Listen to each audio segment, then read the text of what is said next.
ایک روایت میں ہے آپ صلی اللہ علیہ وسلم سے پوچھا گیا کہ اللہ کے رسول جہنم میں سب سے زیادہ سزا کس کو ملتی ہے؟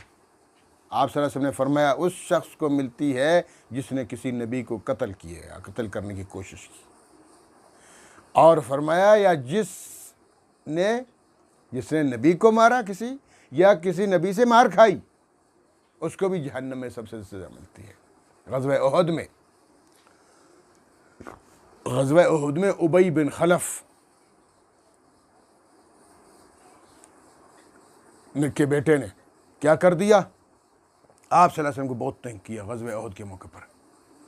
تو آپ صلی اللہ علیہ وسلم نے بہت کوشش کی کہ مجھ سے یہ بندہ ہٹ جائے۔ آخر بہت آپ صلی اللہ علیہ وسلم دیکھا کہ یہ مجھ پہ وار کرنے والے، تو آپ صلی اللہ علیہ وسلم نے صرف تلوار ایسے کر دی، صرف اس جگہ پہ خراش آئی، بس چھوٹ یہ کھال اس کی تھوڑی سی کٹ گئی، بس ایسے وہ بندہ چیخ رہا تھا، چلا رہا تھا۔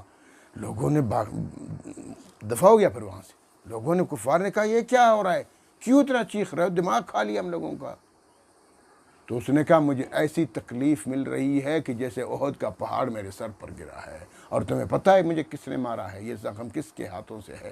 محمد صلی اللہ علیہ وسلم نے مارا ہے۔ اور انہوں نے ایک دفعہ میں نے کہا تھا ان سے کہ میں آپ کو قتل کروں گا، آپ صلی اللہ علیہ وسلم نے فرمایا تو مجھے قتل نہیں کر سکے گا، میں تجھے کروں گا۔ تو آج یہ وہ زخم لگی، 3 دن 3 رات تک وہ شخص چلاتا رہا، چیختا رہا، اسی ایک چھوٹے سے زخم سے مر گیا۔ ہاں، تو یہ تو دنیا کی سزا تھی، آخرت میں کتنی سزا ملتی ہوگی اس کو، اللہ رب العالمین۔ اس لیے آپ صلی اللہ علیہ وسلم کسی پہ ہاتھ نہیں اٹھاتے تھے، کسی کو مارتے نہیں تھے۔ آپ صلی اللہ علیہ وسلم کو پتہ تھا کہ جو نبی کے ہاتھ سے مار کھائے گا سب سے زیادہ جہنم میں جلے گا، یا وہ جو شخص کسی نبی کو مارے گا وہ بھی سب سے زیادہ جہنم میں جلے گا۔ فتح مکہ میں پوری زندگی آپ صلی اللہ علیہ وسلم کو تنگ کیا گیا، آپ سے صحابہ کرام کو یہاں تک کہ ہجرت کرنے پر مجبور کر دیا، آپ صلی اللہ علیہ وسلم مدینہ منورہ تشریف لے۔ لیکن جب مکہ آپ صلی اللہ علیہ وسلم نے فتح فرمایا، کسی کو صحابہ کا اعلان فرمایا کوئی کسی کا گھر نہ جلائے گا، نہ کسی کے جانور کو نقصان پہنچائے گا، کسی کو نہ قتل کیا جائے گا، کچھ بھی، سب کو معاف۔ سبحان اللہ، یہ تھے رحمت اللہ عالمین صلی اللہ علیہ وسلم۔ تو صرف دلی دوستی سے منع فرمایا گیا۔ فرمایا فلیس من اللہ فی شیء، یہ بھی ہے نا کہ جو دلی دوستی کرے گا اس کے لیے سختی ہے، کفار سے دلی دوستی نہیں کرنی ہے۔ دلی دوستی کا مطلب یہی ہے کہ بس نعوذ باللہ اللہ تعالیٰ نے غلط کیا، ہمیں مسلمان بنایا، ہمیں قرآن دیا، ہمیں نبی دیا، تو ان سے ہم دلی محبت سے منع ہے۔ اگر جو دلی محبت اور دوستی کرے گا اس کے لیے فرمایا فلیس من اللہ فی شیء، پھر اس کے لیے اللہ کے پاس اس کے لیے کچھ بھی نہیں ہے۔